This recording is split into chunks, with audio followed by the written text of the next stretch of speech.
Good evening, and welcome to another episode of Moen After Dark here on the College Football Mafia Network. I am your host, Moen, awaiting my co-host, Rock and Rain. I don't know where Rock is right now. He may be running a little late tonight. I want to welcome everybody to June. Today is June 1st. Welcome, welcome, welcome. I'd like to take a little time out before we get started tonight to say thank you to everybody. We had our best month ever last month in terms of views, subscriptions, impressions, and that is all thanks to you, the audience. We love you, community, so much. Thanks to you, we got that. Sharing the link, giving us likes, adding comments to the comment section. There we go. Sorry, Rock. Adding comments to the comment section, giving us super chats, leaving us super likes. Gifting memberships to the community, being a community member.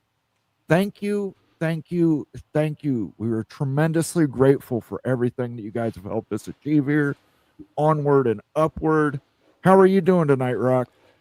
Technical difficulties aside, like I'm playing baseball in the Southeastern Conference, I'm good. Okay. Well, he's taking his first shot at the SEC tonight. We'll allow it. We'll allow it. We're going to talk a little bit tonight about college football playoff format. We're going to talk a little bit about some hirings. We're going to talk about all of it. We may even have some time to have some people jump on here with us. But let's go ahead and say hello to some people. Some people are already here early. Let's do it. We're going to run on Twitter for about 15 minutes. So if you're watching on Twitter, why don't you consider jumping over to the YouTube side of things. In about 15 minutes, I will shut off the Twitter feed, just so you guys are aware. Ryan Willie is the first in the house. He says, hi, CFM. Good to see you, sir. Mr. Monkey says, maybe CFP ranking should be done by an AI committee that has been trained to defeat Greg Sankey using simulations and game theory. Well, if you saw my video yesterday, a lot of people did not like what AI thought the best of the Big 12 ACC combined conference should be. So I'm not sure I want to trust AI quite yet. I'm definitely talking about game theory tonight, though. Yeah, he's fired up. I know you're fired up. We'll get to it. We get to it. I promise. Jackson Johnson, moderator extraordinaire. He is in the house. He says, what's up, CFB Mafia Nation? Good to see you, Jackson. First super chat of the evening, Ryan Willie, $10. Moen, I'm sorry for going off topic. You're okay, Ryan? We haven't said any topics yet. I left PATC because Greg and the others keep mocking the dairy industry. If it wasn't for livestock and crop farmers, we'd all go hungry. Amen, brother. Both my sets of great-grandparents on my mother's side and my father's side were family farmers. We keep the tradition alive down here on my homestead by raising chickens and sweet corn and watermelons and strawberries and snap green beans. So God bless all the family farmers out there in the United States of America keeping us fed. And if anybody wants some chickens and you're in Southeast Ohio, I've got 3 hens setting on clutches right now. So I'm going to have even more here soon. Jose says he just bought a block of mild cheddar for his daughter. My favorite too, mild cheddar. I think Greg, if he has to eat some, has to have something way more funkier than mild cheddar, though. Gorgonzola. I would say gorgonzola. Yeah, gorgonzola, or like the blue cheese that makes blue cheese think it's cheddar.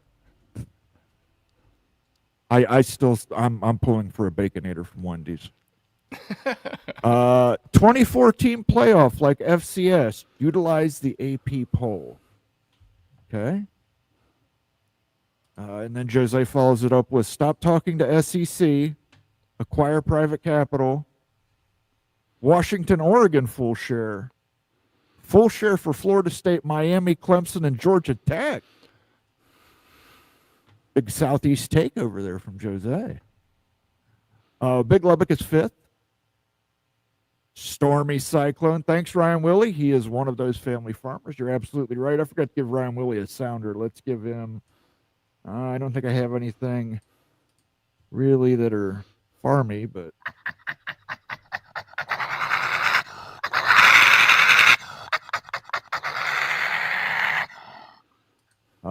I'll tell you what, we'll get a little. I'll give you a little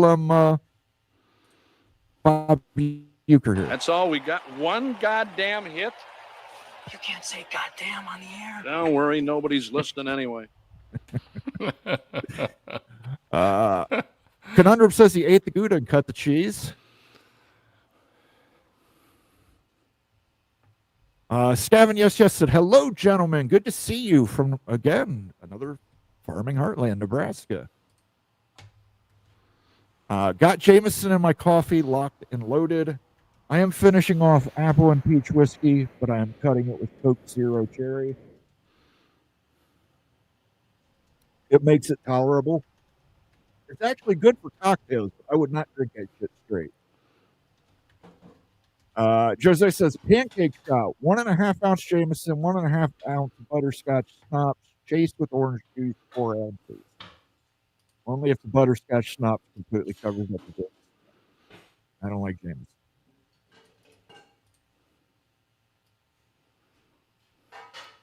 Mark Bowman says, house decision this week. I hope so. We could have kicked the show off with that the last 3 weeks, according to the experts online. No cap. Laura Weiss, Texas Red Raider. She says, hey, y'all. Good to see you, Laura.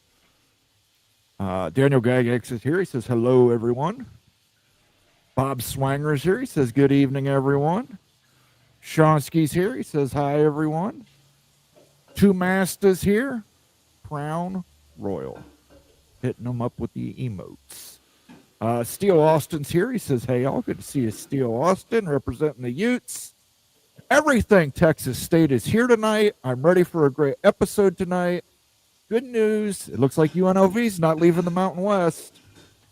Pack still has to find number 8, everything Texas State. Let's hope they make the right decision. Coy's here. He says, hi, all. Good to see you, Coy. Jose is halfway to Christmas shopping season. We're not even going to get there yet. Vox Amazon Quindaro. Prime Day is not that far away, so it's even sooner.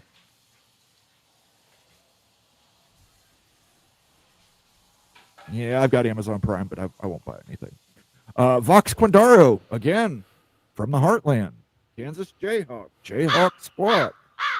In the house. Mr. Ed Weiner. Howdy to y'all. Good to see Ed. Mowing After Dark is Sunday night tradition. We'll try. Almighty Finn, representing Indianapolis in the house. I know you're not an Indiana Pacers fan, but congratulations to the Pacers anyway, Almighty Finn. Maybe they'll actually win one. When I lived out in Indianapolis, the Pacers were playing for a championship, and they didn't make it. Stormy Cyclone, hit the like button and subscribe. You'll be happy you did. Absolutely. We appreciate that. Like and subscribe. MBM, Hal 9000 versus Sankey. That'd be a hell of a showdown, wouldn't it? I think both can go to space. We'd all be better off. 2026. Space Odyssey. Mick Stevens is here. He says, go Frogs. And then he gave a little super chat. Didn't say anything, but let's do a little. Let me see if I got any frog sounds here. I don't think I have any frog sounds here. How about a little drunk Joe Namath, though? I couldn't care less about the team struggling. And maybe we haven't done this one in a while. Well, you. They've been sucking you, sucking you, and sucking you. They've been sucking you, sucking you, and sucking you. They've been sucking you, sucking you, and sucking you. And you're sick of it. I get it. They've been sucking. ChatGPT doesn't know ball. Hey, I don't control ChatGPT, man. That's why I gave you my own. I gave you my own list. Mr. Monkey says another Jayhawk is in the house. Jose's grandfather ran a pasteurization business. My great Aunt Ruby did not use pasteurization on her. She would just milk her cows and drink it. Daniel Gygax never asked ChatGPT about college football. MBM is saying a 4-cheese burger from Brahms. One, we got to remember here, guys. One, it's got to happen first, and it's got to be something that Greg can get a hold of. So it's got to be something in the Minneapolis area. I don't know. I don't have any Brahms around here, so I don't know if that's a chain in Minnesota.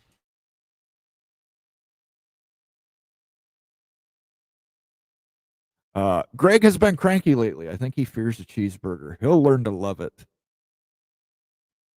Friends call me Sean. Big Ten flipped the table.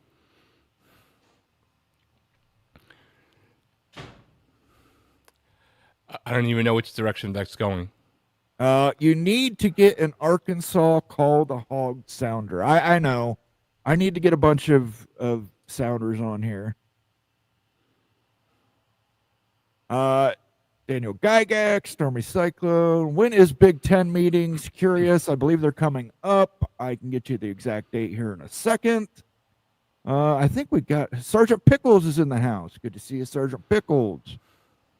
Washington won another rowing national championship for the mighty Big Ten, who is synonymous with rowing in our many, many oceans. Mosquito X, one of the schools that's actually got an ocean. Rutgers. Steve Moser says sunset isn't until 8:39 this evening, mowing right before it's dark. Well, I have blackout curtains in this room, so it's dark in here. And I'm almost never on when it's dark on mowing after dark.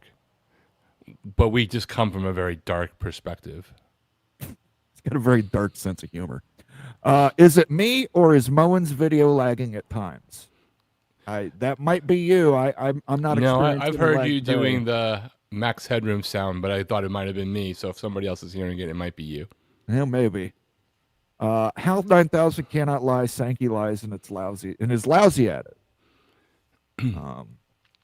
Yeah, but is it really a lie if you believe it? That's what Greg Sankey counts on. If you believe it, it is no lie. Except for when I you love jump the that shark and people don't believe it anymore. Jose loves the Ute song. He hums it the next day. I think I like the disco milking sucking song because it seems to bother you. It absolutely does. That's why I love to do it. I do want you to put that song into AI and do like a 9 Inch Nails version. Will do. Sergeant Pickle says now 21-time national champion Washington Huskies. So I guess we've won 21 rowing trophies in the Big Ten. We'll take it. Okay, so apparently Vox Quindaro says I'm lagging as well. That might be because I'm running 2 feeds. Maybe when I cut off the Twitter feed here in a few minutes, it'll smooth out, but it might just take a little bit of time here. So, and then finally, C. John, howdy. This 511 talk sure is a decisive topic, especially to the SEC Big Ten partnership. So we're going to jump into it. We're going to get to it. I'm going to let you have your say, Rock and Rant. Let me pull it up here I first. need like a week's worth of a rant about that one, but I'll try to do a short version. Let me pull up the Ross Dellinger stuff first. From Ross Dellinger at Yahoo Sports, the man who seems to know everything. More info is being socialized with other conferences about the discussions Thursday from the SEC ADs and presidents. The league is indicating that it is, quote unquote, not supporting a multi-AQ format, the 4-4-2-2-1-3, preferring instead more at-large bids plus a selection committee criteria change. That's an important thing to remember. Though the league showed support for a multi-AQ format in CFP meetings with fellow commissioners, the pushback from a variety of groups, including its own coaches, plus CFP data provided by the conference, has moved university administrators towards a different approach. Leaders from 2 of the SEC's biggest brands, Georgia and Alabama, were influential during conversations this week over a pivot from a format that potentially limited the league to 4 playoff spots and required an additional play-in game, sources told Yahoo Sports. The 5+11 format, 5 champs, 11 at-large bids, is in no way a guarantee for approval as the Big Ten may not support such a model if the SEC remains at 8 conference games. The 2 parallel discussions, CFP format plus SEC 8 or 9 conference games, are expected to continue the next few weeks. All right. I got to make one point here first, quick, Rock. Then I'm going to let you go. I promise. Very interesting committee criteria change. Just in case anybody thinks the SEC supports 5 and 11, they support 5 and 11 with committee criteria change. They would not have supported 5 and 11 this past playoff. They wouldn't have, because they didn't have the criteria change. So I think it's important. People say SEC supports 5 and 11. No, SEC supports 5 and 11, plus you give in to their criteria, which, believe it or not, is going to say a team that played 8 SEC conference games had a stronger schedule than a Big 12 team that played 9 conference games, a Big 10 team that played 9 conference games. That is what they're trying to say. All right, now you can go, Rob. Everybody, get some friggin' testosterone. You do not give in and say, oh, I want to protect my floor. This is not what you do. You don't just give in to either side. Right now, if you're the Big 12 and the ACC, you are triangulating the hell out of 2 people who are showing that they can't figure out if they're on the same team or not.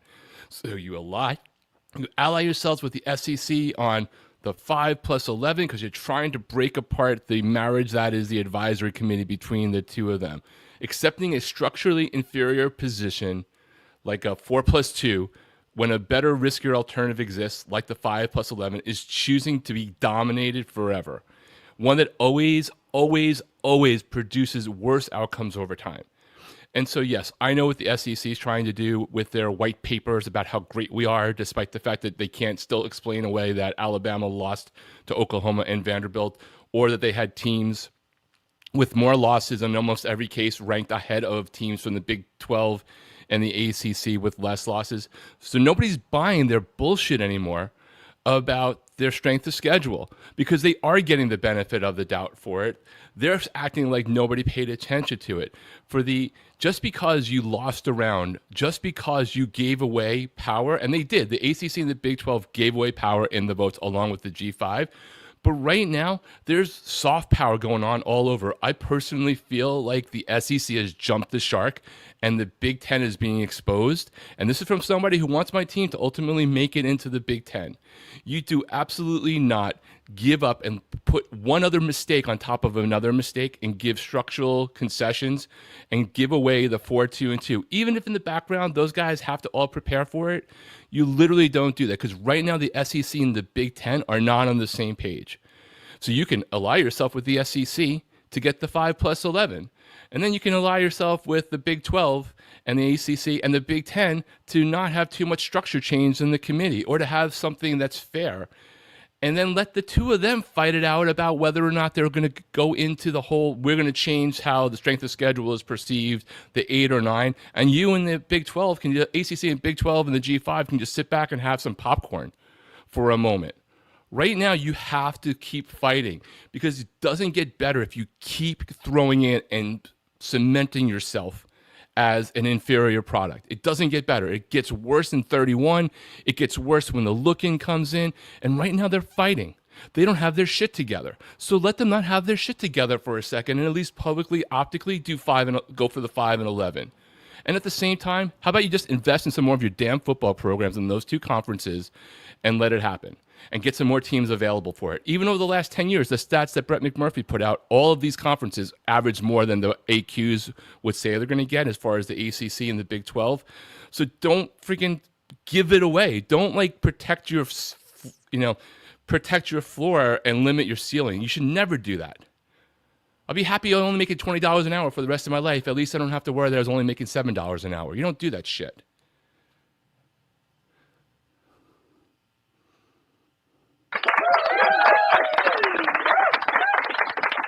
All right. And with that, I am going to turn off the Twitter feed.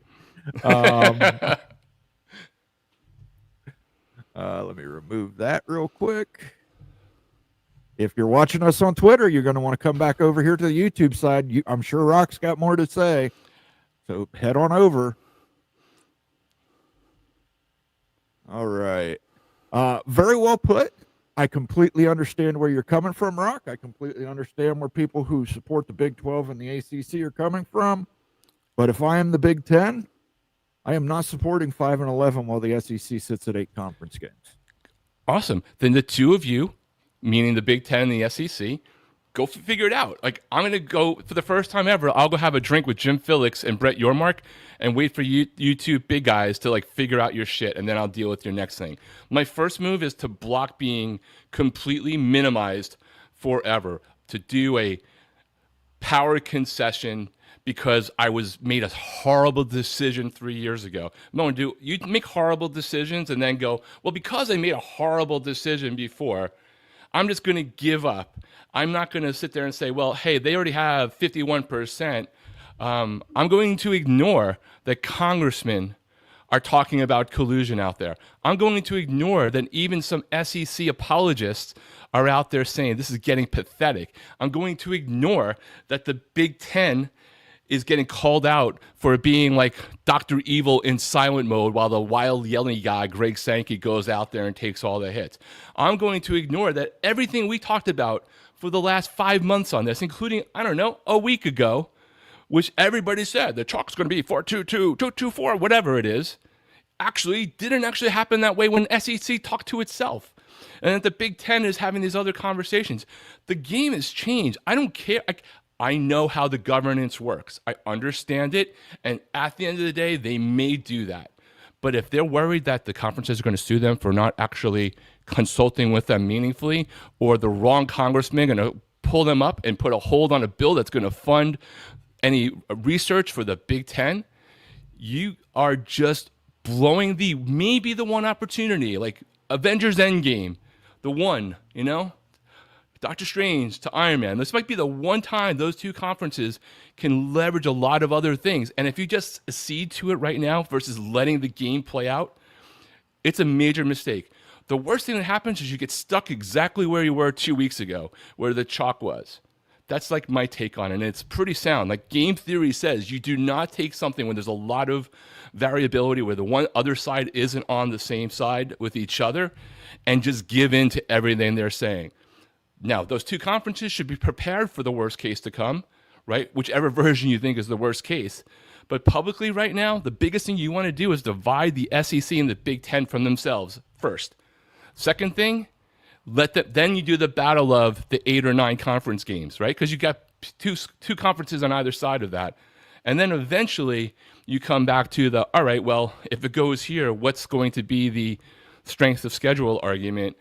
What's going to be infused into it? How much would that significantly change statistically from what we have seen would have been what the 16-team conference playoff thing looks like over the last several years? How much will that needle really move? And at the same time, ACC, how about you get like 4 more schools actually caring about football? And the Big 12, how about you get 3 or 4 more schools actually caring about football besides like Texas Tech investing?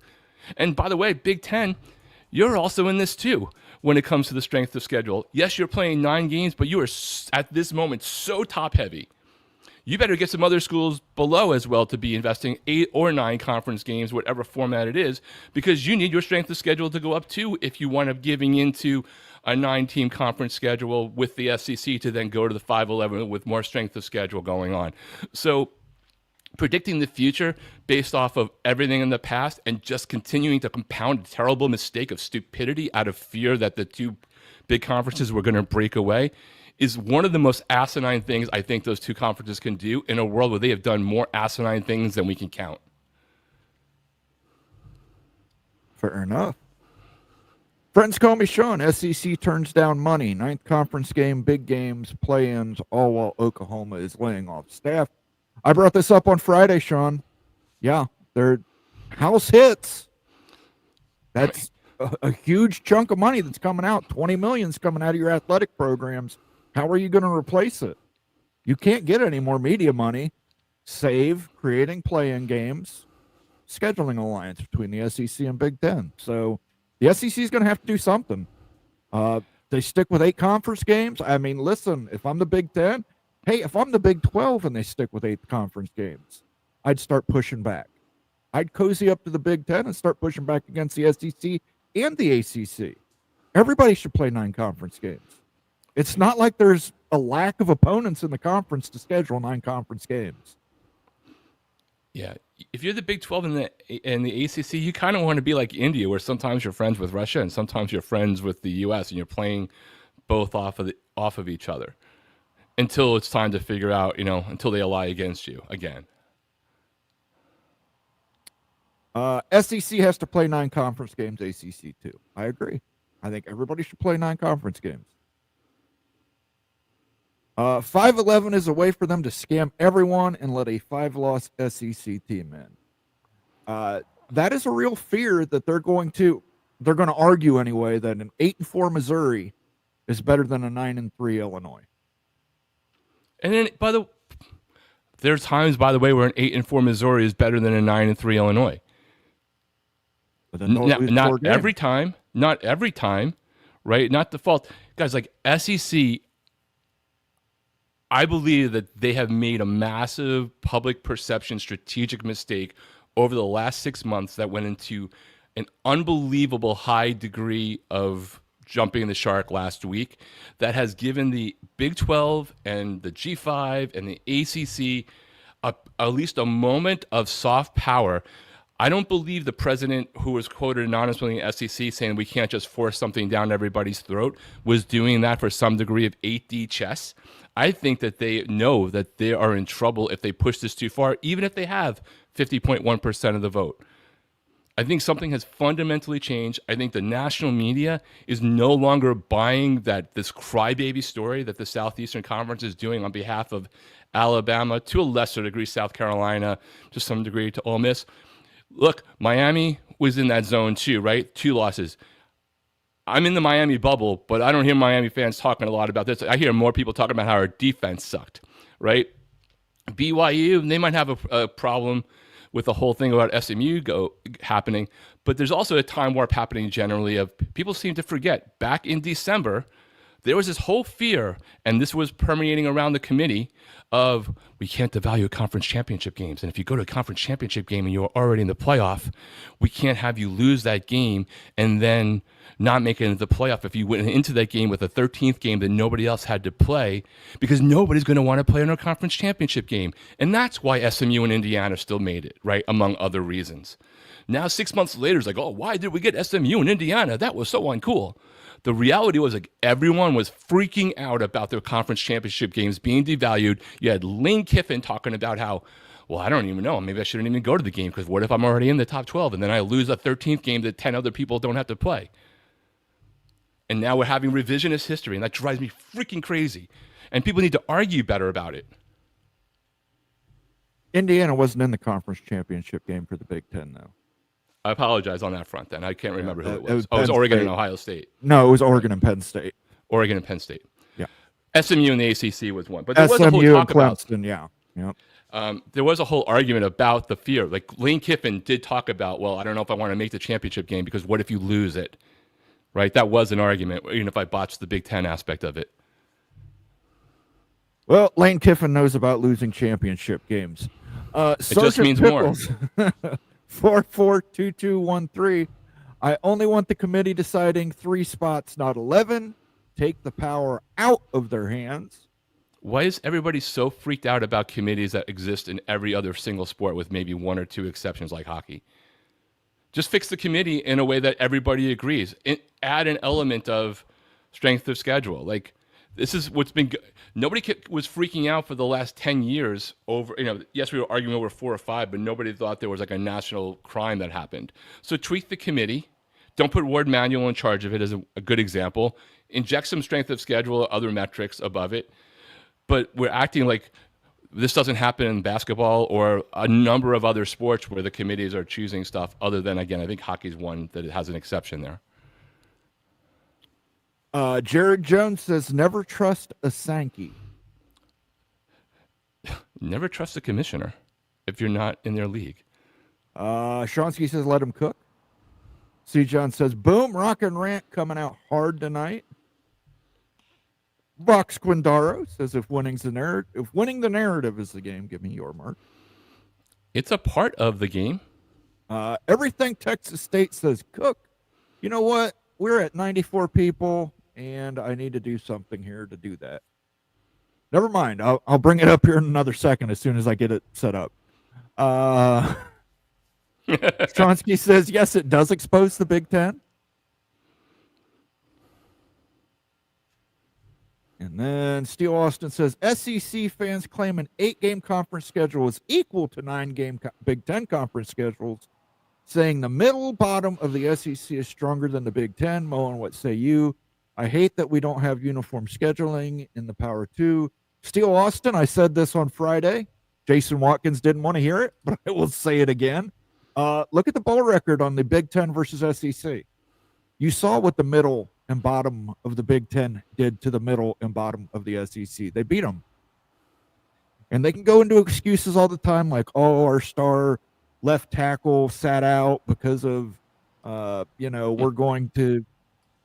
he's going to enter the draft and all this stuff. But regardless, Big Ten, I think they lost one game against the SEC. I believe they were 5-1 against the SEC last year in the postseason. Not to mention a Big Ten team, Ohio State beat Tennessee and Texas. And they likely would have beat Georgia too. So when my dad was a professor at Gardner Webb about 10, 15 years ago, he figured out a way to find out what was a copy-paste on papers. He would staple the original website to the paper. Not a bad idea. C. John says, amen, brother. Preach. Steve Moser says, on average, over time, we'll probably work out to 4 bids for the SEC and the Big Ten and 2 bids for the ACC and Big 12, but every season is different. Silly to pigeonhole yourself before the season begins. And Steve, that is what I brought up on Friday, and that is one of my fears for the Big 12 and the ACC.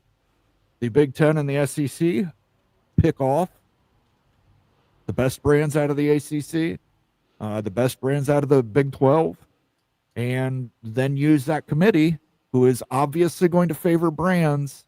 They've shown it already. They favor brands. They will favor brands again. And potentially just give the Big 12 and ACC one. Yeah, I mean that's the whole other variable, right? But that also is part of why there's the look in a couple of years too, depending upon when it happens, right? There's essentially 2 periods of when that's going to happen. That's a whole other reality. Like right now, you just got to try to figure out where you are before that happens, right? Because it doesn't. If the Big 12 somehow lost Colorado, Utah, Arizona, like whoever it is, they're probably going down. Like proportionally, they're going to go down, whatever it is. So all the more, more reason to build up your conference to fight that generally. Like, I don't know that that's a likely scenario of that happening, or, the best of the ACC, Big 12. I still don't see that personally happening, but it's more likely than I think Florida State and Clemson just going straight over to the Big 12. All right. That really cool thing I said I was going to do a minute ago? Here it is. 5 gifted memberships out to the community. Congratulations to Steve Moser, Don in Kansas, Buckshot Kid, Cougar, Don McCloy. You were all gifted memberships to the College Football Mafia family. We do members-only shows and members-only streams, so you guys will now be able to take advantage of that. Welcome, welcome, welcome. Let's see here. Who else we've got? Steve. Are the SEC and Big Ten not only same page, or is it a charade? I think the coaches clearly don't want to go from 8. The coaches clearly want to stick at 8 conference games and no Big Ten scheduling agreement. The only coach that outright said they wanted to schedule Big Ten teams was Brian Kelly, which kudos to him. That shows he sacked up. Alabama and Georgia are the ones who are fighting like hell to not have an SEC Big Ten crossover game. Yeah, I don't think that they are. I don't think it's a charade. Honestly, I don't. I don't think you can have 34 member schools, 2 commissioners, all their presidents, athletic directors and coaches and have this done some like massive 8D chess thing. We didn't hear any pushback before going into the SEC meetings that the SEC was remotely interested in 5+11, right? We didn't hear that. If they wanted to make sure their word was getting out, by the way, their word is always getting out, even when Sankey's not talking. There's this dude on the SEC network every day for a few hours, and you don't think that Ross Dellinger isn't on like hotline to Greg Sankey? So I personally, I know when there's charades and we all can be tricked or fooled and have our own take, but I think that something, they either didn't have the right sense of things from their coaches, and don't kid yourself. A lot of the SEC coaches have way more power than their athletic directors do, regardless of their oversight of all the other sports. It depends upon the conference, and they have the ear of boosters too. So I think that there's true dissent and differences of opinion within those two conferences, and I'm utterly shocked, because how can I imagine then a consortium that the Big Ten would be part of might not last as long as a year? It's never happened before. It's the Alliance 2.0. I will say this, for these coaches, you're right, they have a lot of power, and I think a lot of them they want that 5-11. They want the 8 conference games. They don't want to have to play a Big Ten. But you know who doesn't? I don't think their ADs do. Their ADs are looking at a $20.5 million hole in their budget. They need money. And the easiest way for them to get that money is to sell a 9th conference game to ESPN, sell an additional game, a Big Ten scheduling agreement. They need those things. So when kids lose their scholarships, when sports move from school sponsored to club level, make sure that you're blaming those coaches first and foremost. It's those coaches. But trust me, when the AD says we can't pay that offensive coordinator you like another $250,000, those coaches will be raising hell. Well, explain to me Oklahoma already. So let's just use Oklahoma as an example. Right? They cut 15%. Right before any of this, like before we even know what the future is, right? They made the announcement before the 5+11 drama came out, if I'm not mistaken, that news report. Absolutely. Right? So what other schools in the SEC are in that zone of, because Oklahoma news took me by surprise, right? Like, I know they had a bad year last year, but they're clearly one of the Blue Bloods, right? They were one of the top 2 programs in the Big 12. They are at least in theory, at least in the middle, if not, maybe expectations higher for the SEC. If they're in that position, how many other schools in the SEC are in that position already, right? Before we settle the rest of this, because I think people didn't pay enough attention to that story about Oklahoma. I think, Oklahoma went from being a big fish in a little pond to a little fish in a very big pond. And I think it hurt them significantly. But, I mean, look, if House passes, which, between now and Armageddon, that's going to happen. It's either going to pass or fail between now and Armageddon. That's a $20.5 million hole immediately in your athletic budget. And, we know the Big Ten and the SEC. The Big 12, Yormark has said it's on pause, private equity, which tells me he doesn't have the votes. The Big Ten has been presented by 4 different companies, and the SEC is dealing with Goldman Sachs. So they're bringing private equity in. I have to believe part of the reason they're bringing that private equity in is to try and deal with this big hole that's going to be caused by House.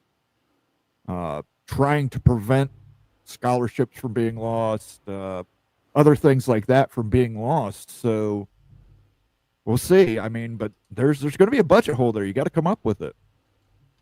Got a super chat from our friend Greg Flugard. Georgia doesn't want 9 conference games, doesn't want big crossover game, doesn't want to add Florida State, Clemson into the SEC. Well, that's Kirby Smart for you. Thank you for the super chat, Greg. I won't hit you with a cheeseburger one today. I know you don't want to hear it. I know you're fearing it. I'll give you a little bit of, maybe a little dairy. But the cream will rise to the top. Oh, yeah. Macho Madness, yeah. Thank you so much for the super chat, sir. I released my video yesterday. I put it all out there, Greg, who I've got in the Big 12 and who I've got in the ACC. Some people have hammered me on it, but I put it out there. And Moan, I agree with you. It is very difficult if you're not just saying 8-8, but even if you're just saying 8-8. When you get to 6-10 in both conferences, yeah, it is a lot harder to figure out who it is because you can sit there and go down the wild Ute road of probably just relying the most on TV ratings, right? But what if by the time you're doing that over the next 3 years, if SMU has been in the top 15 3 years in a row? Right. And it comes down to, I got a lot of people saying, hey, just go to 18 so you can add West Virginia and Pitt. The problem is you add too many schools, you start depleting how much payout you're getting per team. It kind of ruins the point. You start to lower the floor again. And be honest with you, 16 might be generous. It might actually be 12 or 14 if they're actually going that route. That's just a hypothetical, just speculation, though. Yeah, and it's a 12 or 14, most likely, with still unequal revenue sharing, because there are only 4 schools between those two conferences as it's currently constituted that are in the same vicinity of their media draw. Right, unless you can get basketball. Right, I'm talking about straight football. Right. Figure out the blended rate with basketball for sure. But on the straight football side, in terms of just keeping it simple, there's only 4 in the same area. Then you take whatever 15 to 20, 25%, play it over there. Maybe that gets you to 6 or 7 schools that are in the same area. Everyone after that is just like getting you enough schools to have a conference, but they're technically lowering your media value floor, not how awesome of a university or how good they are on the field, competitive balance, strength of schedule contribution, right? If that becomes a bigger issue. Absolutely. Thank you for the super chat, Greg. It is much appreciated, sir. I'm hoping you don't need to eat that cheeseburger, but if you do, make it a Baconator from Wendy's. Give it up for Dave Thomas. Come on. Shonsky says, fuck yeah, Rock. I feel that exact way, bud. I don't think I got a fuck yeah on here. Here we go. This will be good for you here. Well, that changes pretty much fucking everything. Count me in. And again, I hope that Miami winds up going to the Big Ten. That's my dream scenario, because I don't think that the ACC, Big 12, ACC combination of Big 12 can ever clearly close the gap in the near future, 10 years, who knows.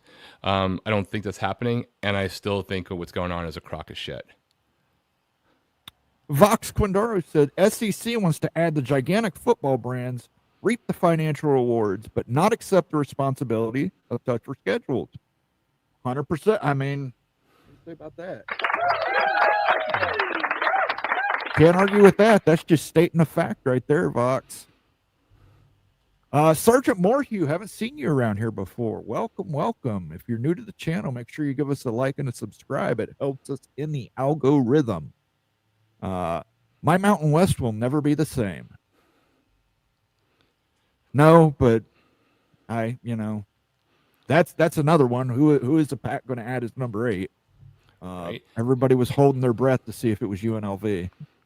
And the Mountain West is a great example of maybe there was mistakes that happened. Maybe they were going to get poached all along the way, and maybe it's not as good or as people wanted it to be or was with those teams that are leaving.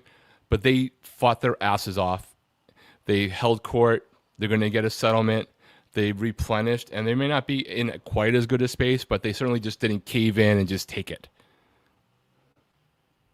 Steve Moser says, agreed, Rock. It has been asinine. Not as asinine as having 6 Sharknado movies, but close. Hey, Tara Reid has to work too, guys. Come on. Jason Spangler, another Kansas Jayhawk, says, agreed, the SEC looks terrible these days. It happens all the time in Congress and government. One side has has the houses, has the presidency, and they still don't get things passed because public pressure changes the soft power around the decision that they technically have the majority vote for. Shonsky says the Big needs the SEC 100% more than the SEC needs the Big. I would tend to agree with you, Shonsky, except if they had that scheduling agreement and they played 9 conference games, they'd have a much better argument, and they wouldn't need the committee to change their criteria because they'd have stronger schedules.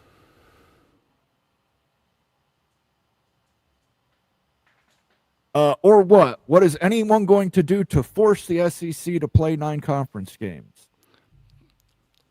They're not. I mean, I'm not advocating for that, Larry. To be clear, I think it's. I just want to sit back and watch the popcorn games on that one. What if the ACC, Big 12, and Big 10 all said you have to play 9 conference games, and the ACC agreed to 9 conference games? Well, Larry has a great point somewhere else in the chat. I started. ACC can't play 9 conference games. ACC can have some schools play 9 conference games and others play 8 because they have 17. So you either have to add another school, boot somebody out, figure out some way that 2 teams, I don't know, a number of teams have to play each other home and home like it's Washington State and Oregon State to do that, because you can't divide 9 games without duplication into 17 schools that are conference members right now. You wind up with somebody's not there, right? So you have to either just have a corollary of, well, X amount of ACC schools must play 9 games in a given year in order for you to be part of this. You'd have to come up with some, algorithmic theorem that applies for them in a given year. Then you would force them to play the worst NFL team. That's what I say. An 8-4 Missouri. You'll get to see an ACC team in your town then, apparently. An 8-4 Missouri is not better than a 9-3 anybody fact. I wonder why a Kansas fan would say that, Mr. Monkey says. Sergeant Pickles. If all power conferences agree to 9 conference games, I would be okay with it. The math doesn't math. Indiana cakewalked in the playoffs. They did. They played one tough game. They played Ohio State, and they got handled pretty easily. But so if Indiana comes back and plays well this year, but even despite that, Indiana deserved to be there. They deserve to be there more than those 3-loss SEC teams. It's not like, I want to make sure I understand this. So if you are in a conference and your conference gives you a schedule and they give you your schedule a few years out and you have no choice in that schedule, are we going to now do that caveat, the Indiana caveat for every team in all of these unbalanced conferences where you don't play everybody in your conference, so that whenever the luck of the draw schedule favors you, we have to discount it? Or is it only because Indiana was nowhere the year before that we do this? I just want to make sure I understand this, because there's a bunch of schools in the Big 10, SEC, ACC, and Big 12 that the luck of the draw this year gave them the version of the Indiana schedule last year. So are we going to pull that out for everybody this year? Do we need to do a show identifying the teams that have the most Indiana-like on paper heading into the conference schedule, into the season, right? Everything can change. Last year, Arizona State was picked at the bottom of the Big 12. Ultimately, went into the playoffs and won a game, right? So on paper. But there are schools like that have the best draw ever, and there are schools that don't, because we don't have divisions and we don't have everybody playing each other in conference anymore. Absolutely. You know, one thing that could stop you bitching about Indiana's schedule, though, if there was a Big 10 SEC scheduling agreement, then they'd have had an SEC team to beat or not beat. Right. And what would have happened in that case, though? Like, yes, in theory, it would have been the worst. Yeah, it would have been the worst. It would have been SEC freaking team. Mississippi State or Vanderbilt, because they would have had the first year of the thing, and they would have projected this 2 years ago and not thought that Indiana was going to be good. And then everyone would have been like, but yeah, they only played Mississippi State. Well, if they played Vanderbilt was a bowl team, won their bowl game, as a matter of fact. Mark Bowman is in the house. I cannot believe the SEC fans like that cupcake game the 11th week of the season. Oh, they love that shit. They love that. The Mercer game, please protect the Mercer game. They love it for a variety of reasons, but mostly it's an easy win, and they get to rest their starters for their rivalry game the next week. Yeah. Does everybody else get to put like their game 1 or 2 in week 11 or 12 to protect their playoff position? Do we make like the second best weekend in theory the worst weekend of the schedule? If you've ever been to Athens, Tuscaloosa, or Auburn, Alabama, you'll quickly realize how small and insignificant these towns are. That doesn't work when trying to tell people what to do. Athens is actually pretty cool. The other ones, they're all pretty cool. Like, I'm not going to go down that road, because their fan bases and their audience are what contradicts that. It doesn't matter if only 25,000 or 30,000 non-students or 10,000 non-students live there. UGA draws UGA, draws the state, it draws multiple people, it draws millions of people every single week. Alabama, the same thing. So like, I'm not gonna do that because I don't want to do the same thing to Stillwater. Yeah, I'd never drive in Athens, Georgia, but it's a cool town. Not right now. Yeah, I don't think I'd even Waymo it or Uber it. yeah. I'd even walk on the far side of the sidewalk. Larry the GM says, why do you think you could ban the SEC play 9? Because I'm a guy with a microphone on the internet. That's why. I don't think you said they have to play 9. You're saying what the Big Ten's negotiating position is, right?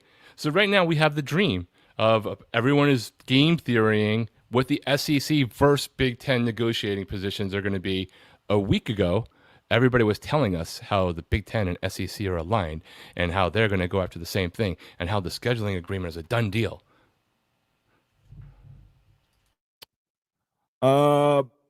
It's not about the SEC is also trying to change the selection criteria so the SEC gets all the at-large bid. Yeah, that's my problem with it. It is your problem. Guess what? The Big Ten plus the ACC and the Big 12 have more votes than the SEC on that one. They do. So, it's not like they can unilaterally change the entire commission. At least I give Larry's school, Texas credit. They're not scheduling, weak-ass Mercer games generally, unless they have to do a random fill-in. The ACC, as long as it has 17 members, cannot play a universal 9-game schedule. It is math.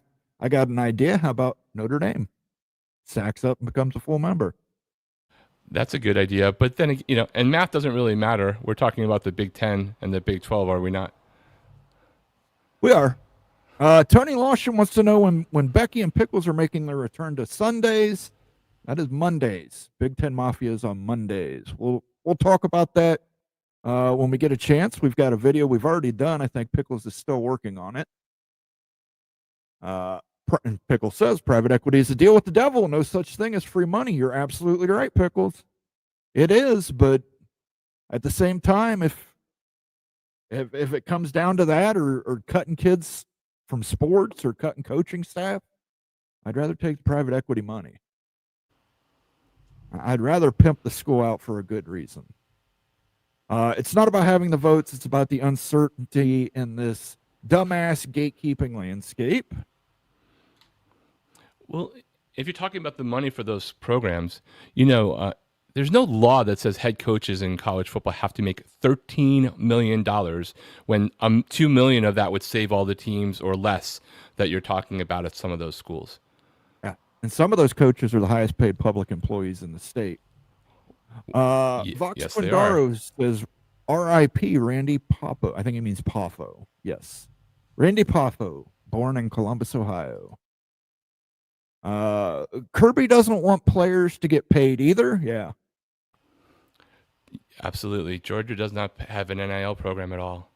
It's only because the hedges are rocking, man. At least I don't hear that from Ohio State fans. Oh, we buy the shit out of people. Why would you not, when in a world when people can pay something, try to make the best of your roster by having the best acquisition? And why do anybody think the most talented players in the world, in a world where they no longer have to work for free, should work for free just because they love your logo? I was at the Memorial Tournament this weekend with a lot of people who just straight out bought people. For fuck's sake, forget all that. R.I.P. Randy Poffo there. Sorry. R.I.P. Vanderbilt in baseball. Oh, that's true. The CFP shouldn't have never passed 8. I don't agree with that personally. I understand people have that take. As I've said before, even at 16, the college football playoff is the least percentage of member teams of any sport in the NCAA. A combined Big 12 ACC could definitely close the gap. I hate it, but it is what it is. ChatGPT valuation seems to think so. A combined, or I mean, a reimagined, not a combined, right. Not a 33 conference thing. A stealing teams.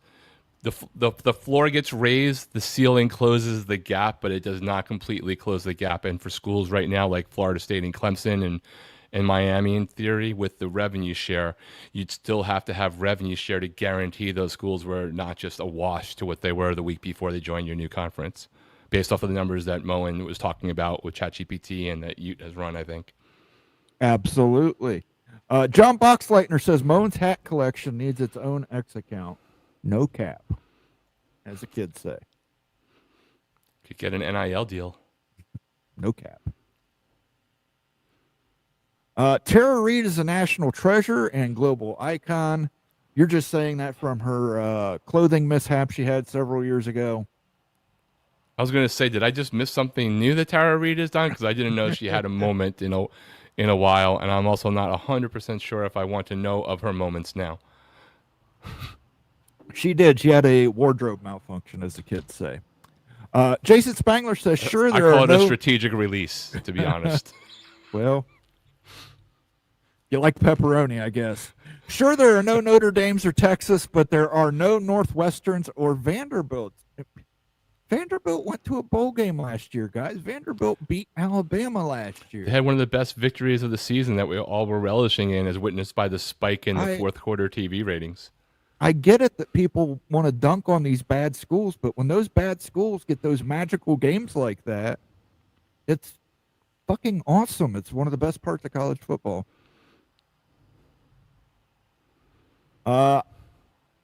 Actually, I think there was 7. Forgot about Heart of Sharkness. Jesus. The thing about it is, they're using it for laundering drug money. They have to be. And to spur alcohol sales, because that's the only way those movies are worth your time. I don't know. There's enough alcohol to make it worthwhile. In fact, with 16-20 school conferences, especially if only one AQ, we should play 10 conference games, so have less schedule variation. Definitely not 8.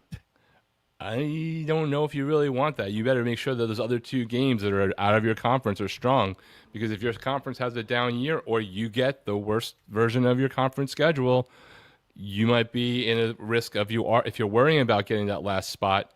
If your other 2 games are maybe an in-state rival and Southwest, Eastern, Louisiana, Northern, you might have a problem with your strength of schedule, and it has nothing to do with how good you are if that becomes a bigger factor. I think we need enough good games. P4 should be playing more P4s out of conference in whatever form it is, so there are enough more consistent arbiters. And right now what happens is a certain amount of schools do a lot of that, and a bunch of schools do none of it. Absolutely. Now, we're an hour in, and we've got to get to other news. We did have other news today from Justin Thind at 24/7. Michigan State is close to hiring Georgia Tech's Jay Batt as athletic director. The former Alabama chief revenue officer arrived in Atlanta in 2022, quickly transforming the department through fundraising and hiring. He's done an awesome job there at Georgia Tech, hired Brent Key, has money coming in there, and now he's a Spartan. Big hire by Michigan State. I love the hire. I think it's a great hire. Like I said, there's this $20.5 million hole in your athletic budget. Got to get a guy in there who knows how to fundraise. And the Spartans need somebody who can fundraise right now. Absolutely. Our boy Rec Talk has a good video over on his channel if you want to get a Georgia Tech fan's perspective. And I think one of the interesting things that he mentioned there was really bad time if you're Georgia Tech to lose this guy, and maybe spending more money could have saved them money in the future, because you kind of want this guy right now with all the chaos we're talking about in the conferences. You don't want to have to bring somebody up to speed that has to establish everything. Losing him to another school isn't really great. I mean, maybe on the flip side, maybe it's a new vote for Georgia Tech in the Big Ten one day. Who the hell knows? Maybe he'd have to convince the president of Michigan State, but I love the hire. I think it's a great hire. It's a great hire for Michigan State. Really good athletic director. Had a chance to leave earlier. They just re-upped him, I think, in December. So big loss for Georgia Tech. One of those sneaky moves that if you're not paying attention might not seem like a lot, but I think it is a lot. And that's good news for UNC, because it means Bubba Cunningham is staying at North Carolina. He was rumored as well, former Michigan State alumni. He was rumored as well to potentially be taking over as the athletic director, but with the hiring of Jay Batt, that means that Bubba Cunningham is staying at North Carolina, at least for the interim. Big win for Georgia Tech, or big win for Michigan State, big loss for Georgia Tech. Let me see. I might have to play. I don't think I have the special. Do you have a mournful Georgia Tech version? Can you put it on slow? Like all the jolly good fellows, I drink my whiskey clear. I'm a rambling wreck from Georgia Tech and a hell of an engineer.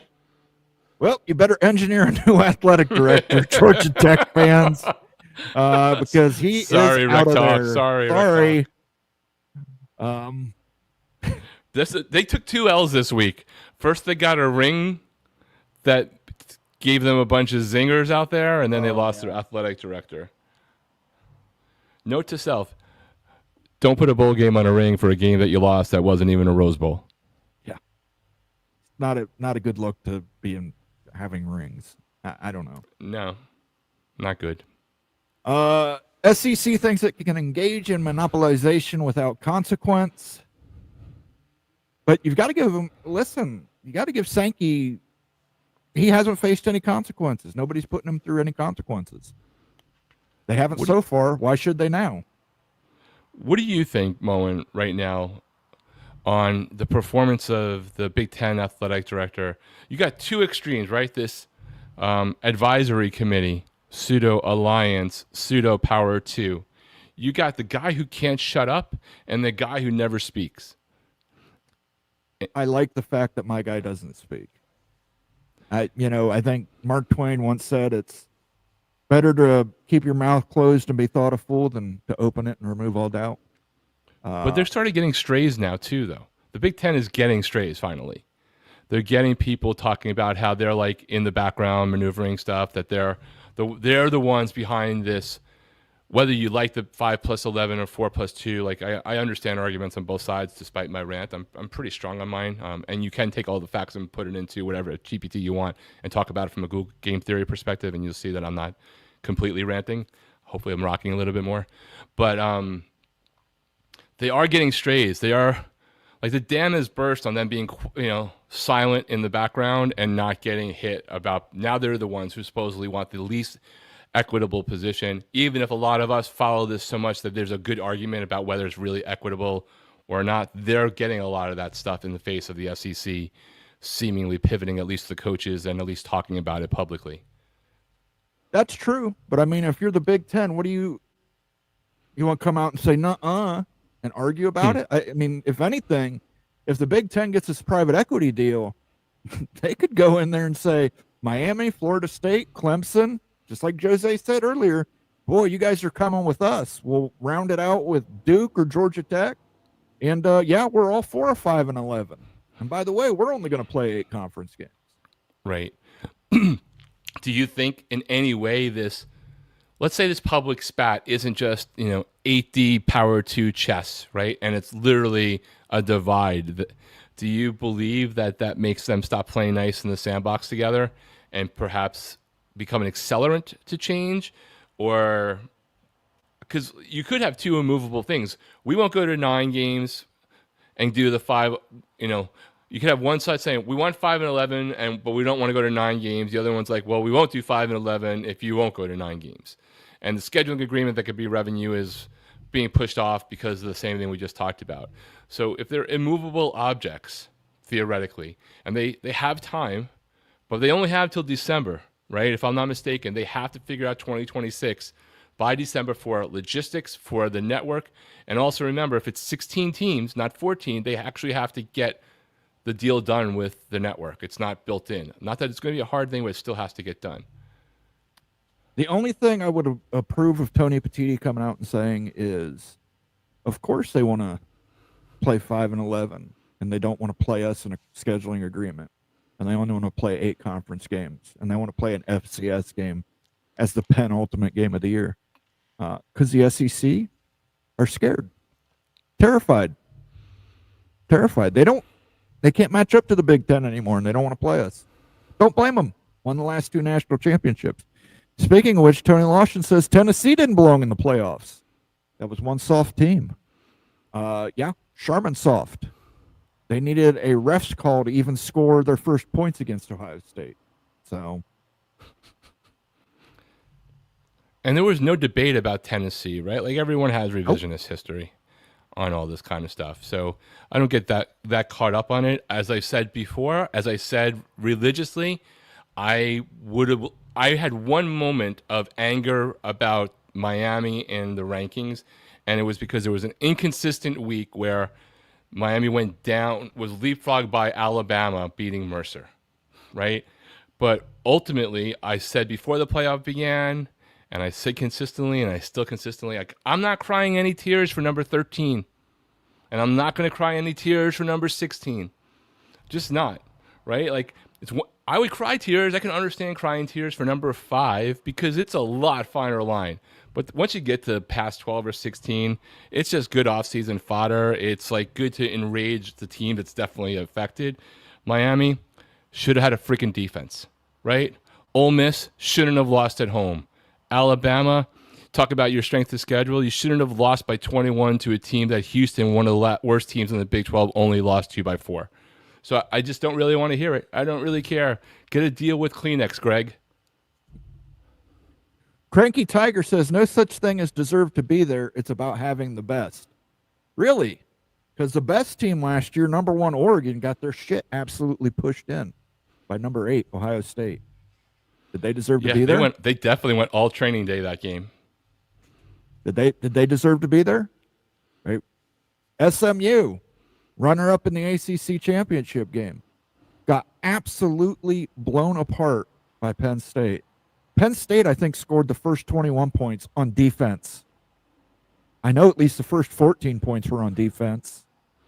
SMU got absolutely obliterated. Did SMU deserve to be there? I think SMU deserved to be there, personally.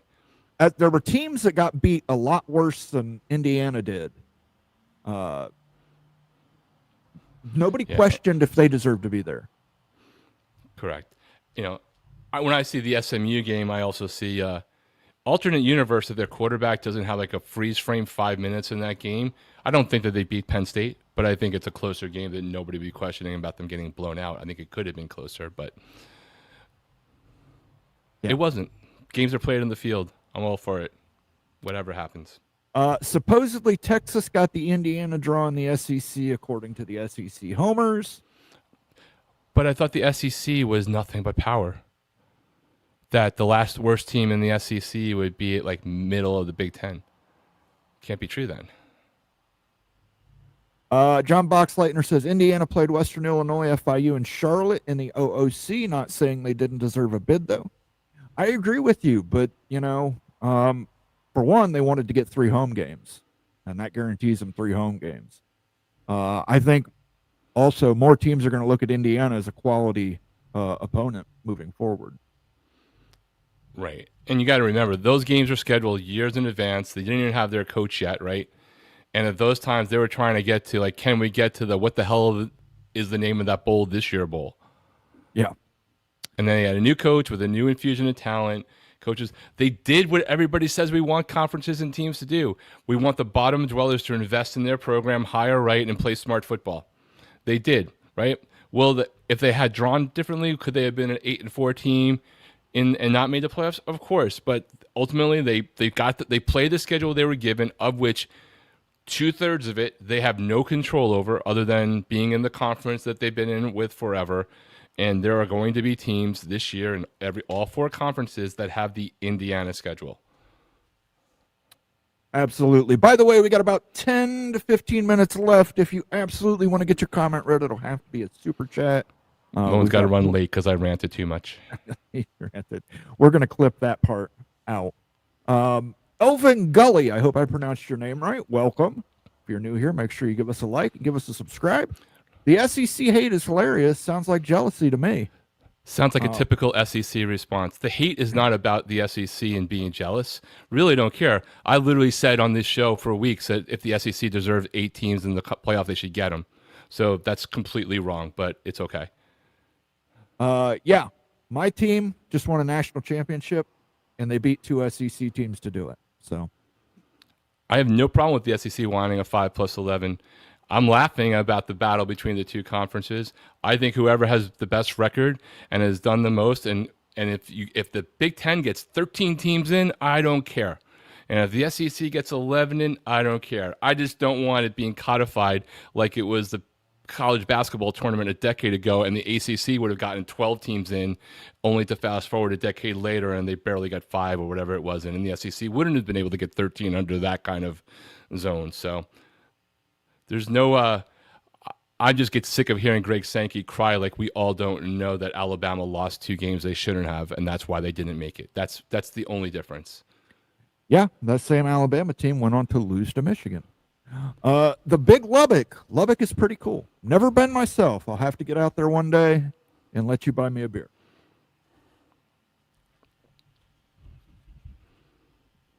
Larry the GM says my team is finishing the season with Georgia, Arkansas, A&M. Starting the season with Ohio State, but they did not want to play in prime time. They were offered. Ohio State was willing to play in prime time. Texas said no, thank you. I just think that's a really good troll from Texas, to be honest, because you guys are just crying about noon games so much. I think they're afraid of Ohio Stadium at night. So I want to make sure I get this right. So if Texas comes in and they only win by 7, does the transitive theory of night from, via the SEC Alabama transitive theory mean that Ohio State would have won by 14 if it was a night game, even if Texas won by 7 in the day? I'm picking Ohio State to win. There you go. Regardless if it's day or night. Daniel Gayak says, if you looked at Indiana's schedule at the season with UW and Michigan, it was rather difficult. Just schools underperformed last year. Yeah, you never know going into a season how, we've got ideas. I mean, Texas and Ohio State, that's a huge game for both teams. Going to set the tone for either one of them. Joseph Kurlagon Jr. says, I love the show. Great topic as always. I live in an SEC state and deal with the Big Ten is going through.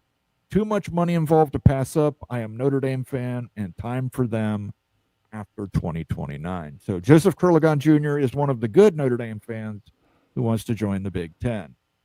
And we salute you.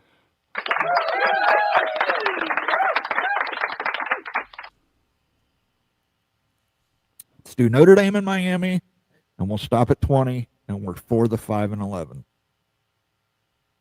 Dave's here. Good to see you, Dave. Glad you're here. Private equity is a recipe for schools getting a bunch of debt dumped on them. Don't know yet. Have to see what happens. I don't know what the pitch is. If they're giving up certain things, I don't know. I think there's, and I'm not saying Dave's here is the specific example. This is, the private equity we keep talking about is not the same thing as like a corporate raider buying, a razor blade company and blowing out the company, right? And winding it down for assets. They can't just go take over State U at the end of the day. So it's more of like leverage investment to grow the pot for money that you wouldn't have been able to do before then. Like, well, when this is all over, this is going to be the Tesla School of Engineering that, we decide who gets into it because we're foreclosing on it from you, Texas State. Jackson Johnson with a $2 super chat. Note to self, it's only 83 days until week 0 of 2025. Let me see if I can find a note to self for you. There you go. Note to self, making love to blow up doll, not as good as advertised. You heard it from Norm Jackson. Thank you for the super chat. Let's see. Outlaw Sky says, go Buckeyes. All right. Mullen, quit whining about paying coaches or just don't pay them ridiculous amounts. It's not me that's doing the whining. Chomsky is every time you see a coordinator get hired away or a coach needs an excuse. The school didn't back me up. They didn't help me pay the coaches I needed. Didn't get enough support from the school. So when that happens to the SEC, because they've got this huge hole, I don't want to hear the SEC coaches bitch about it. Movie Time Blues, SEC realized they had it too good in the decade prior to the past 2 years, so they're trying to turn the clock back.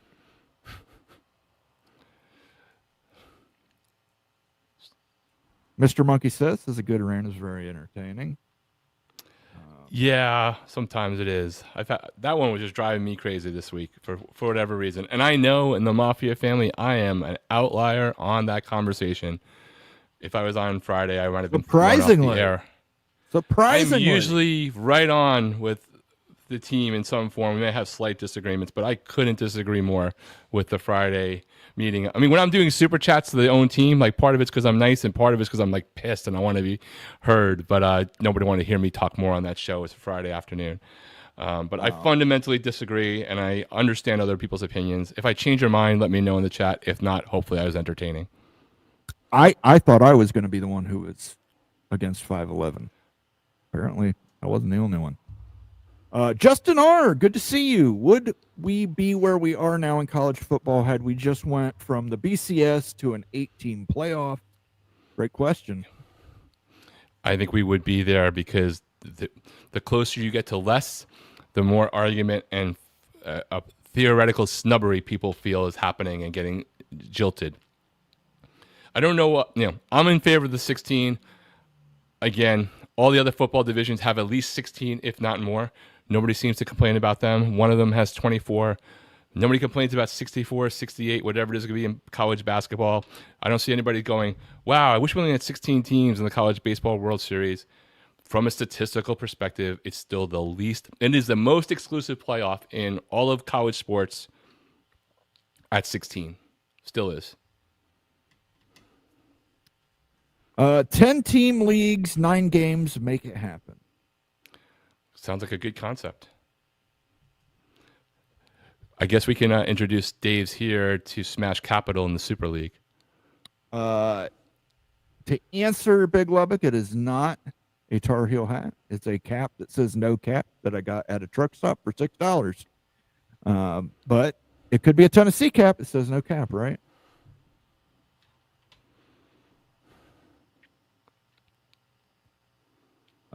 Ed Cook. Haven't seen you before, Ed. Welcome. Sure, if you're new, you give us a like and a subscribe. We would appreciate it. Bottom line, the Big 12 plays more P4 opponents than any other conference. The SEC plays the least. Amazingly, of the 4 Big 10 teams that only played 9 P4 opponents last year, 3 made the playoffs. Yes, Ohio State definitely schedules tough out-of-conference games. We've got Texas, we've got Alabama coming up, we've got Georgia coming up. Unless Georgia decides to get scared and duck, which Georgia might.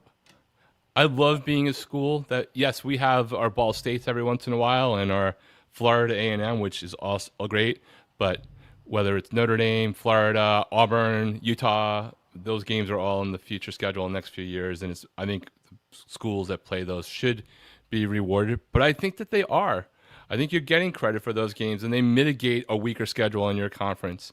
Right? I think Alabama got credit for being in the SEC. They would have been lower after losing to Oklahoma if it wasn't for the rest of their SEC schedule. Jason Spangler says, great news for Michigan State. Someone finally agreed to come there. I'm sure they're paying him very well.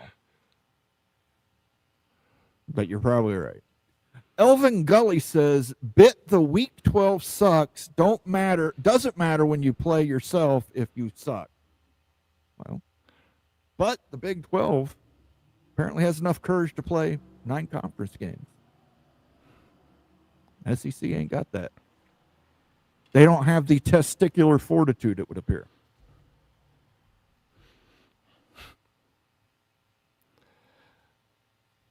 That explains the punishment of MSU. Must have been his idea. Oh, Lord. The state of Michigan and punishments. It's a thing.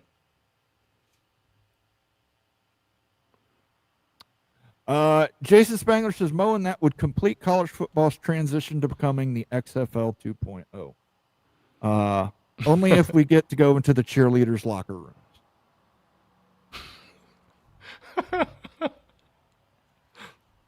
The SEC's network sugar daddy can't be pleased with Sankey's antics this week. Maybe he's just driving a harder bargaining position with them. I don't know. Yeah, potentially. And look, ESPN clearly is in bed with SEC above all others, but they can't completely, if they want to continue to be in business with them, make sure that the committee that they're a part of, the playoff that they own, completely screws over 1.5 other properties that they also fully own. They can favor, but they can't abandon. That's just bad business decision. Larry, the GM, lets us know 15 of the 18 Big Ten schools played an FCS team this year. That's true, Larry, the GM, and 18 of the 18 Big Ten schools played 9 conference games. I will give Larry credit. He should actually absolutely get hired by the SEC to be a good defender of them publicly, because he's always out there with good stats to help back up his argument. At least he's trying. The best team last year was Alabama. We know this. It's true. Well, if you add 20 points to every game. They lost to Michigan just like the national champion did. So you're right. But we forgot to factor in their 20-point head start because they're Alabama. It's the rule.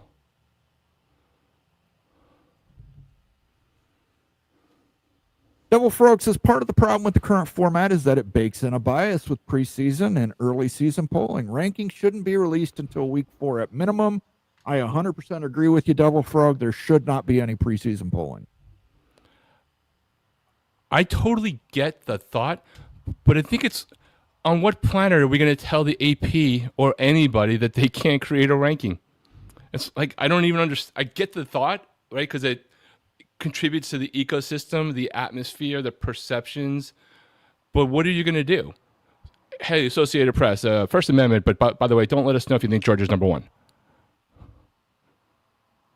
Hey, on 3, can you do us a favor? Rank everything except for the teams.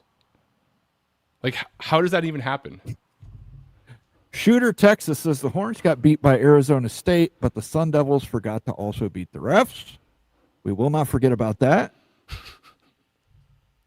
Texas is playing the defending national champion for the 2nd year in a row. Bad news is this is actually a national championship that was earned. We didn't steal signs to get it. So, and I'm sorry you don't like that, Michigan fans, but you know.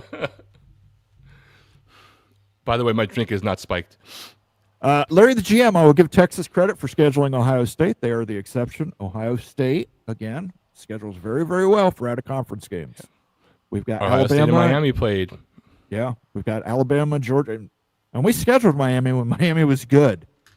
Same with Virginia Tech. We scheduled Virginia Tech when they were good, but I shouldn't say that. They did beat us once. And by the way, I told Nate that I would not stop doing this. I actually did not know this, but BYU did have a future schedule of games with Miami. And once they got into the Big 12, they took the out and canceled that series. So BYU, I don't remember what years those were supposed to be, but be careful about the strength of schedule thing, because like you could have had Miami on the schedule, and that series would have been awesome.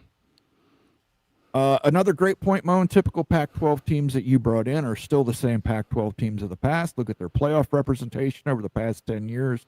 Prior to the last one, very few. Well, you got Washington, you got Oregon. Washington and Oregon both made the playoffs multiple times when it was a 14 playoff.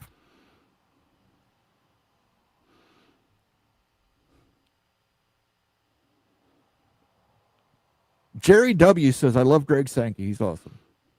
Look, I think he's a great commissioner for the SEC. I think sometimes he goes too far, and I don't actually think it's helping his cause. And when you try to tell us all that the SEC gets no credit for their strength of schedule, and you act like Alabama didn't lose to Oklahoma on the road when all they had to do was win, or Ole Miss didn't lose a game at home that they should have won, you lose credibility. The guy, every other person on here, every other conference would take him as our commissioner. That doesn't make him, free of criticism. And then because you criticize them, turn you into an instant hater just because you have an opinion that isn't drinking Kool-Aid all day long.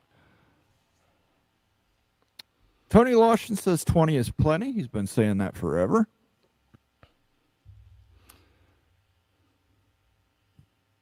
Jackson Johnson says Norm Macdonald is awesome. He absolutely is. One of the funniest human beings that ever lived. Absolutely. Cranky Tiger says, I'm a big fan of the CFP committee. SEC should shut up and deal with their decisions on at-large bids. I'd also be more fine with the SEC decisions and criticism of the committee this last year when we were arguing over number 12 if they were just as consistent the year before when they were totally fine with the committee leaving Florida State out. Despite the fact that they lost a quarterback, just like Georgia did. Vox Quindaro says, R.I.P. Norm, amazing comic, extraordinary gambling fiend. Yes, he was a degenerate gambler, and I loved it. I loved it. He lost everything he owned 4 times. God bless him. He used to live in my neighborhood, so I'd actually see him walking around, and at times I'm quite sure that I heard him talking about bets. Him and Artie Lang. He said hi. He wasn't above saying hi to people or waving or like being decent, even though he was still the guy who trolled everybody on SNL News. Timothy Green says, absolutely a great show, fellas. Keep up the good work. Thank you, Timothy. Thank you. I do appreciate that. Ed Cook says, not all FCS teams are created equal. In fact, based on sharing ratings, several FCS teams ranked ahead of ULM and UTSA, especially the Dakota schools. Hey, I remember when an FCS school ended up beating a number 5 Michigan at Michigan. I wonder who that could have been. By the way, on a bucket list of places to go see a game as well is Appalachian State. Absolutely. Great show, guys. If the house settlement ever happens, the content will be limitless. After the last few weeks, I am completely convinced that we are in the multiverse where there's no way the house settlement comes out clean and easy. If you play 11 in FCS, you only get credit for 11 wins. Well, I just mentioned those Appalachian State Mountaineers, you know. What would happen, Moen, if Ohio State didn't regularly play MAC schools, though, to those schools in terms of the money for those programs? It would devastate them. It would devastate them. The reason, one, Ohio State won, we do schedule tough out of conference. Right. We do. We schedule you Texas, balance it Alabama, out. Like you Georgia. guys are playing real. You're playing Texas. We right? always schedule another school from Ohio because it absolutely sometimes that entirely funds their entire athletic department for the year. Correct. And that happens when Miami plays Florida A&M and Bethune-Cookman is 2 historically black colleges, and they come down to Miami. That paycheck they get is a large portion of their programming. But we also then schedule Notre Dame in Florida. The SEC cannot handle the grind of an SEC schedule. True enough. Greg Nelson, your mark should make 2 addendums to his 511 CFP. 1, only conferences with 9 conference games would qualify for the CFP. Polls do not count for CFP rankings until week 6. Well, polls aren't supposed to count for CFP rankings at all. Yeah, they're not supposed to, but you know they do. Right. They create the atmosphere of perception, right? And that's going to never... The only way that doesn't change is if you totally go to the computers, right? That's the only way. Norm was all over OJ on SNL. Priceless. Well, Amazing. It's official, ladies and gentlemen. Murder is now legal in the state of California. That was a joke that got him fired. That was the joke. It was, but it was so true. If you ever go down the YouTube rabbit hole of searching for Norm Macdonald, you'll be in it for hours. Absolutely. I love Norm. Sid Irish, mid-90s weekend update was elite. Absolutely. Still my favorite. I know he's not everybody's cup of tea, but I love Norm. Rock loves Norm. I want to thank everybody for coming out tonight and joining us on Moen After Dark. Again, if you missed the first part of the show, I want to say thank you to everybody. We had our most views, our most impressions last month, and it's thanks to you guys. You're liking us, you're subscribing to us, you're sharing the links with your family and friends. That helps us out tremendously. You have no idea. You're helping support us financially so we can add new things to the ever-growing thing of stuff we do around here, like Norm Macdonald. Note to self, remember no matter how bad life gets, there is always beer. Stuff like this, we can get more sound bites and more cool effects that we can use. I want to thank everybody for coming out tonight. I want to thank Rock for joining me. Epic rant, Rock. We'll have to get it cut and pasted to the channel as a standalone video because I'm sure people will love that. Before we go, we're going to do our last calls of the evening. Last call. Go ahead, Rock. Yeah, man. Looking forward to seeing another week of us all waiting for the House settlement to not come out. So we'll see how that goes. There's no more meetings, but I think there's going to be a lot of drama this week. It's in the air, man. Like something's just in the air. Let's just see what happens. It is making the off season go so fast that we are now, whatever it is, 80 something days away from week 0, 40, 50 days away from camps opening. So give us the drama. We thrive on the off-season drama. It gives us something to talk about because I don't really watch baseball. I got nothing until NFL training camps open. So I'm down for some more rants. Absolutely. I would just like to say, play 9 conference games. SEC, you want us to respect you.